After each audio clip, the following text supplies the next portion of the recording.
Burgos here with the legend, the hardcore legend, Hall of Famer, UFC Hall of Famer, Mick Foley. Now, UFC Hall of Famer? Excuse me, WWE Hall of Famer. I'm nervous, You don't get to talk to legends, Hall of Famers, WWE champions all the time. Though I talked to one WWE champion. I talked to Alberto Del Rio a couple of times now, so that was a pretty cool one. I love Alberto, but he's not Mick Foley. Alberto's got some nice MMA background. Yeah, I'm going to get to that without a doubt. But, you know, the first thing I have to ask is, Mick Foley, WWE Hall of Fame, PFL. That's not something most people would assume. I know you're at PFL 2 for this season. How does something like that come together? How does Mick Foley and PFL come together? Oh, man. Well, I'm not here as an expert. There's probably a lot of people watching who know more about MMA than I do, but I think I'm indicative of that fan who's gotten a taste of it and loves it, loves the concept, loves the idea that we just had a press conference where no one trash talked anyone, right? Yes. No one yelled, no one promos. pretended to be. There were no promos, right? And on one hand, I love the promos, but Muhammad Ali, a lot of the MMA guys who do the promos, take it from Muhammad Ali. Who was the first to admit that he learned everything he knew about promoting fights from professional wrestling. And so while I am a professional wrestler, I love the fact that this is like fighting at its purest, right? These are guys who don't have to shout. Like they kept saying, we do our talking in the ring. And I love the idea that, I'd say, half the guys, or a quarter of the guys, didn't speak English, needed an interpreter. And in some cases, can go home national heroes. Like Emiliano Sordi.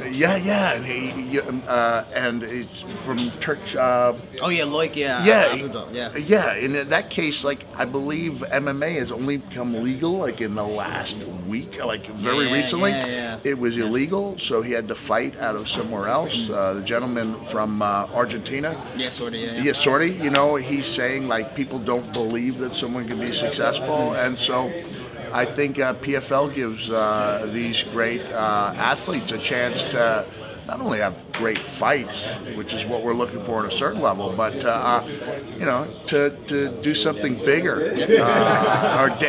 David talking about trying to prove there's still warriors in the Lakota Nation. He's fighting for something bigger than himself. He's fighting for something even bigger than $1 million. Fighting for national pride in a sense, and I find that really inspiring. And so when PFL asked if I would like to be part of this and just give my vantage point, I jumped in wholeheartedly. So it's a new interest for you. You weren't maybe a fan of the sport maybe 10 I was, yeah. I go back to '95, Oh, so were you a Pride guy? Early UFC? Early UFC, and then there was a lot of crossover between professional wrestling and Pride. I remember being on shows, with Mark Coleman in Japan, and so there was this weird, mutual respect in Japan that wasn't yet shared. Although when I went to a couple of those earlier UFC fights, I would hear that there wasn't a crossover, and I would say, well, I've been to the fights, believe me, there's a crossover. So you worked with a couple of crossovers, Dan and Severin. That's right, Severin, Shamrock, and so I remember knowing I was going to come to WWE. I was working in IWA Japan with Dan Severin at the time, and I was like, Dan, I feel like I need a submission. So Dan was out there on the mats trying to show me something. I had a limited amateur background, and I was always a decent leg rider, which was unusual for a heavyweight. But I loved being out there with some of those pioneers of the sport. I'm talking about the MMA sport. And at one time, I was looking to do mixed wrestling. Like shoot wrestling. Shoot wrestling. And I liked. You can go back to Mind Games 1996 with me and Shawn Michaels, and you'll see that Shawn turned a body scissors into a guard. And he started raining down forearms on me, and so we tried to bring some, a little bit of that early UFC to what we were doing in WWE. I'm glad you brought up crossover, because that was another question I had asked. what is the appeal? And I actually asked, there's a couple of female wrestlers that have gotten into combate, and I've asked one of them recently, what is the appeal that wrestlers jump into MMA? We've had Brock, CM Punk, Lashley, Batista, Alberto was in it originally, went into wrestling and going back to it. What is the appeal that you see some MMA guys, Matt Riddle now, going into wrestling, but so many from wrestling go to MMA. What's the appeal? I think you're seeing... Is the amateur background? Because I know Brock and Lashley have the wrestling, but CM Punk, Batista doesn't. Yeah, a lot of them just need to know. Need to see what's inside of them. Like, I always felt like Brock is such a competitor that he excelled in wrestling, the early Brock Lesnar, until it became easy for him.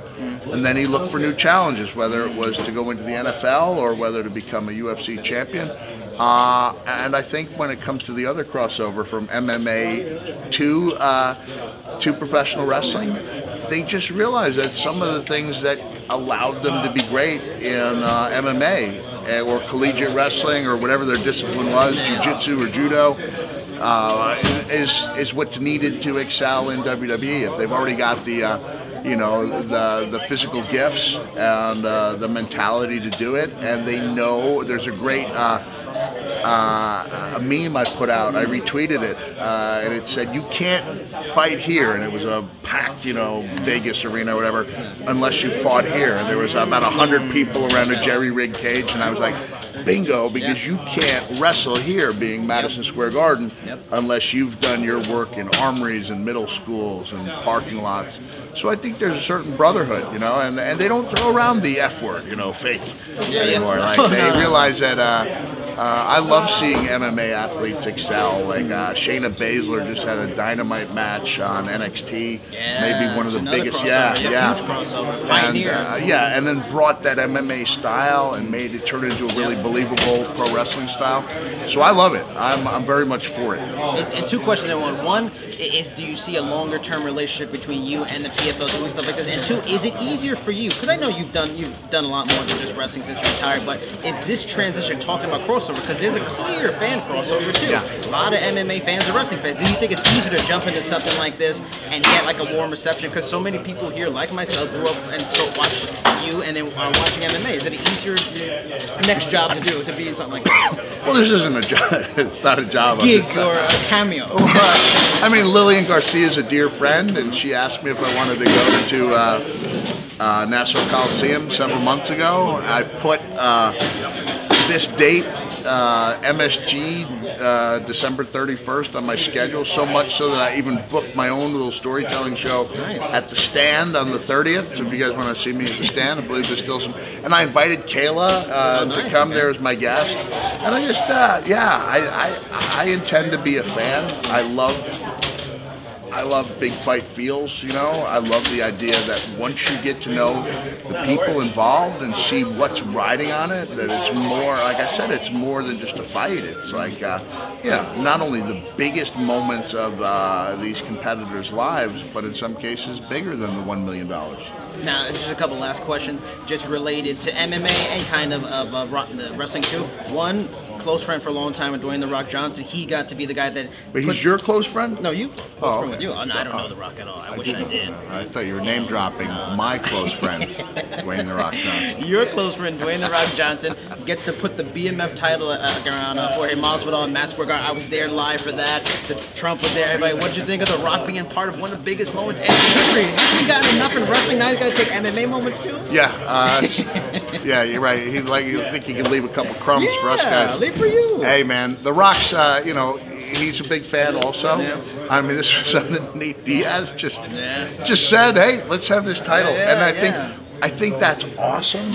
There's more than one way to get to the finish line, So if a fighter, the quality of Nate Diaz wants a title, championship fight for a title that had not existed, they mention it, and you could sell out the Garden doing that and put on a tremendous... I think Nate would have turned it on rounds 4 and 5. I was thinking the same. Just put it out there. I was thinking the same, All right? I'm gonna... Nate, there's no law against putting your hands up. Nate's got some Foley in it. Just saying, but this is kind of the polar opposite in that it is guys working through a regular a season, a playoff season, and competing for the PFL titles. So I think anything. I just think this promotion needs some, sunshine and fertilizer to bloom. I agree. And the Rory McDonald signing is huge in terms of helping that for next season and beyond.